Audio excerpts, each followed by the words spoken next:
Hey guys, Joe here, back to the Word, and in this video I'm going to walk you through a book review of this work right here, as well as the selected sermons from Charles Spurgeon that they pulled from to put this volume together from Banner of Truth, C.H. Spurgeon, Good Tidings of Great Joy, Christ's Incarnation, the Foundation of Christianity, 38 readings around Christ's incarnation that you can read during the Christmas season or throughout the year as you want to. I enjoyed reading half of this in 2023 when it was released, read the whole thing over the Advent season of 2024, and wanted to share it with you guys on this video. I'll do my normal review segment and then talk about each sermon they used and pulled from to put these 38 readings together. I've put the notes, my written thoughts, as well as all 38 readings and the sermons used in them on my blog, so that link is in the description below.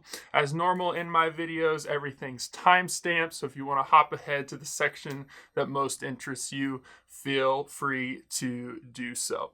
So, normal review segment. Who is this work for in particular? It's for Christians that want a deeper and more meaty contemplation of Christ's incarnation, and specifically those that want to be invited into that content, into thinking about Christ, his incarnation, what he came to do on the cross for us, for sinners, through the preaching of C.H. Spurgeon or Charles Haddon Spurgeon.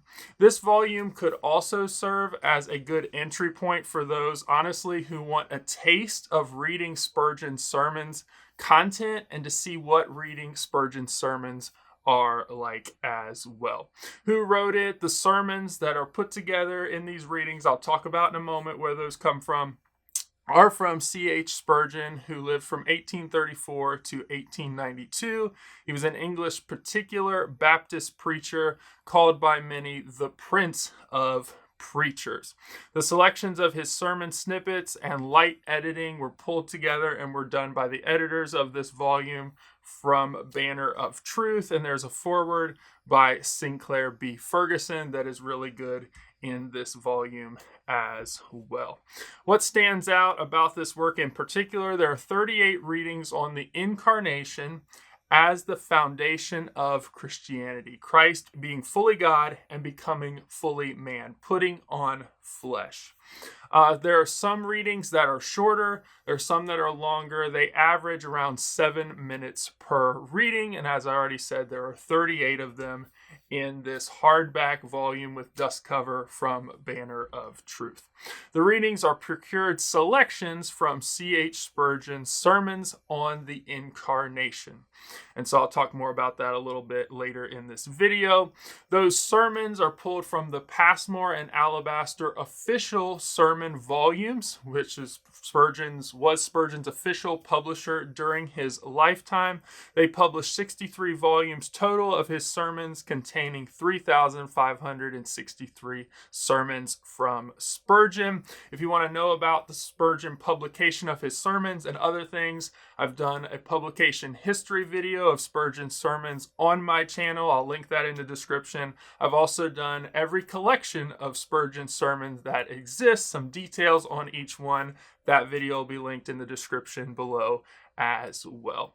There's also a foreword by Sinclair B. Ferguson in this book. It introduces the book and it touches on why Christmas was a debated celebration in Spurgeon's day, which I found to be really insightful and helpful. It's also well bound in quality printing. It has a gold ribbon marker for marking your spot. Glad that they put that in there. What are some improvements that Banner of Truth could have made with this volume? First, it could have better marked out which sermons the readings were coming from. So they could have cited it in some format like they did for the sermon that is actually cited at the end of Sinclair Ferguson's foreword, and I would have really liked them to do that. And that's what I've attempted to do in my blog post, and I'll talk about here in a second in this video. So they could have cited it either at the in the reading when it happened, when they shifted between sermon snippets, or they could have done it at the end of each reading, and I would have been happy either way. And so I'd encourage them to do that in a future edition. Also, something about the title is the first time I got it in 2023, when I got this book in the mail, I totally missed that this was segments from Spurgeon's sermons. And so when I went back and read it in 2024 fully through, I fully realized what was going on, and that really helped me observe the format and what was going on in each day's reading. And so when it felt disjointed, and like Spurgeon was doing in certain readings, when they combine two sermon snippets together, you see the way he's formatting his points in one, and then it shifts dramatically. And so the fact that they were snippets put together, clearly labeling it, being a title or something a little bit different, might have helped me on that, but that might be a me thing as well. So time right there. That's the short review, normal segments. I have some of my favorite quotes that I'm going to put from this work that are going to be up on my blog post. It's true to how good this resource is. I read it, half of it in 2023 when it was released, all of it in 2024 for the Advent season, and I'm planning to read it again in the Advent season for 2025, because these are my favorite quotes from my last reading through it, and I might land with some different favorite quotes this time, but I've put my favorite quotes from my recent reading through it up on my blog so you can see them written out there. But let's get into every sermon snippet, the sermon they pulled sections from, to put together these 38 readings from Spurgeon. So I'm going to hop in here, the full list, including the foreword and all 38 readings, and I list each sermon from Spurgeon they pulled from, is on my blog. But I'm going to go through the format for you guys here, as well as how I've used this and marked it in my edition to just offer it up as an option for you guys if you want to do something similar if you get this book. But you'll have my notes and this way that I've written it down for you guys as a guide, no matter what. So you'll see the scroll on the side, the list, a preview of what's on the blog. I'm going to hop down to reading number 7 as an example. The name of Jesus indicates his work. That's the name of that 7 reading / chapter, whatever you want to call it. It is on page 17 of this volume.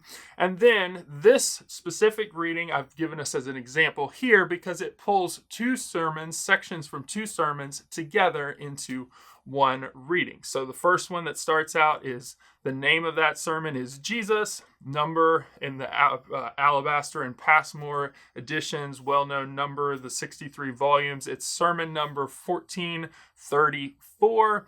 It's on Matthew 1:21 is the text that Spurgeon is preaching on, and it can be found in the Metropolitan Tabernacle Pulpit, volume 24, and that sermon starts on page 517. I also have here, for your knowledge, it was delivered, the sermon originally, on the Lord's Day morning, September 15th, 1878, at the Metropolitan Tabernacle, Newington. I've also noted here in the reading that this sermon has sections within it from paragraphs 1 through paragraphs 5 in the Banner of Truth devotional. And then you move to the sermon B that makes up the other part of this reading, is the whole gospel in a single verse, sermon number 2300.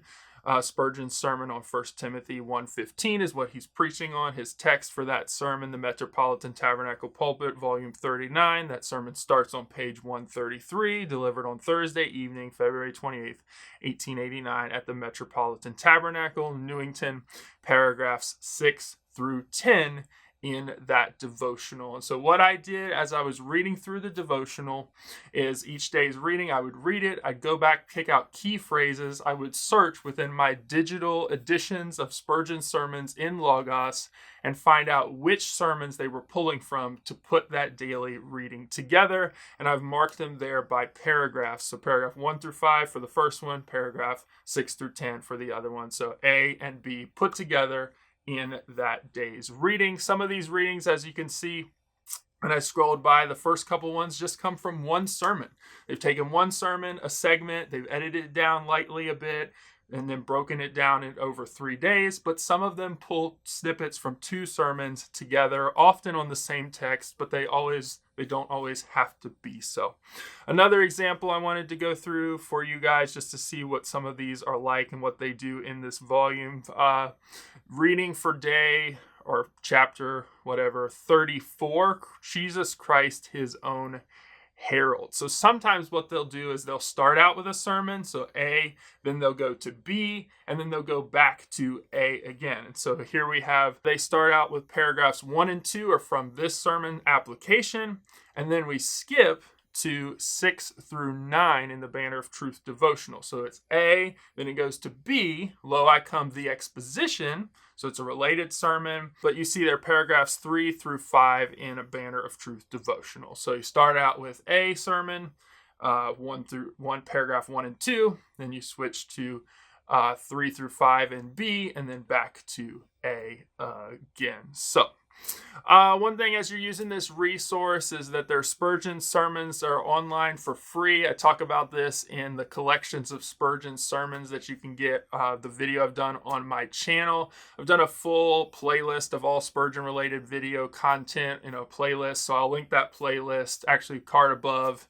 and I'll put it in the description of this video. But one thing I did to make this list is I want to show you guys briefly how I marked these in my edition from Banner of Truth as I was going through. So first off, I'm going to show you an image of my table of contents.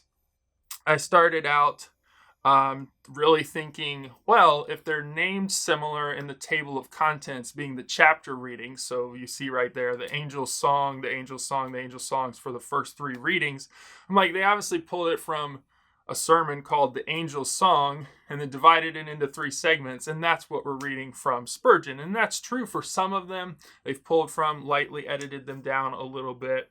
You see that right next to there, Sermon 168 for the first 3, sermon number 1434 for 4 through 6.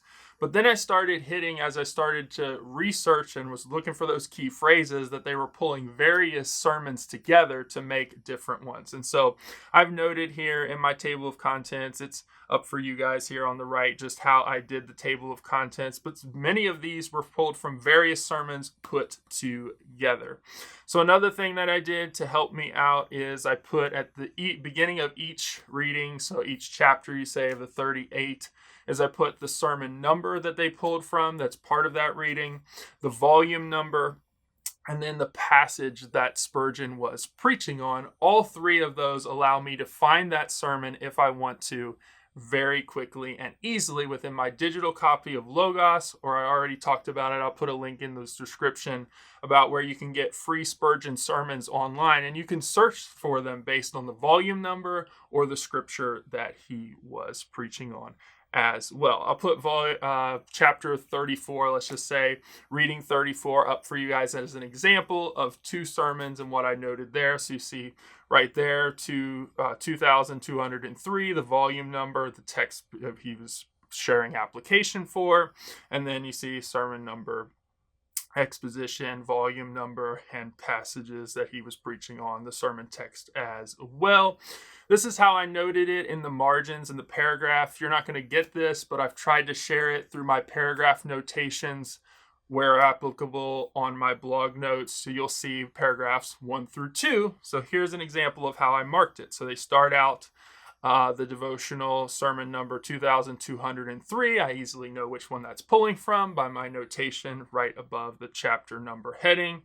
And then I see here page 133, you see on the left where it shifts to sermon number 2,202 on paragraph 3, and then a couple paragraphs, and then it shifts back to the first sermon they had started with, 2,203. So that's how I used it. So I hope those notes up there are helpful for those who want to go deeper into this volume and maybe make similar notes for yourself and figure out which sermons from Spurgeon they pulled from to make this amazing volume from Banner of Truth. So, as we finish stuff up, I already mentioned it in this video, I have a playlist of Spurgeon-related videos and content, including stuff on his sermons and other things. So that playlist will be linked in the description below of this video. If not, I'll put the card up at the top so you guys can find it pretty easily. I have sermon publication history video for Spurgeon, as well as collections of his sermons that are in print that exist today. So you want to check out that video if you're interested. I'm very thankful for this copy, this beautiful edition, Banner of Truth, something to read around Christmas. Rich Spurgeon, always edifying, always making much of Jesus Christ. And so I would encourage you, if you've never read a Spurgeon sermon, go find one online for free, spurgeongems.org. I'll put the description or the link in the description of this video so you can go get a free PDF of any of Spurgeon's sermons. Read it. It'll be super edifying. And then think about checking out this amazing book from Banner of Truth. So with that, until next time, continue to read, treasure, follow the word. God bless, and I'll see you guys soon.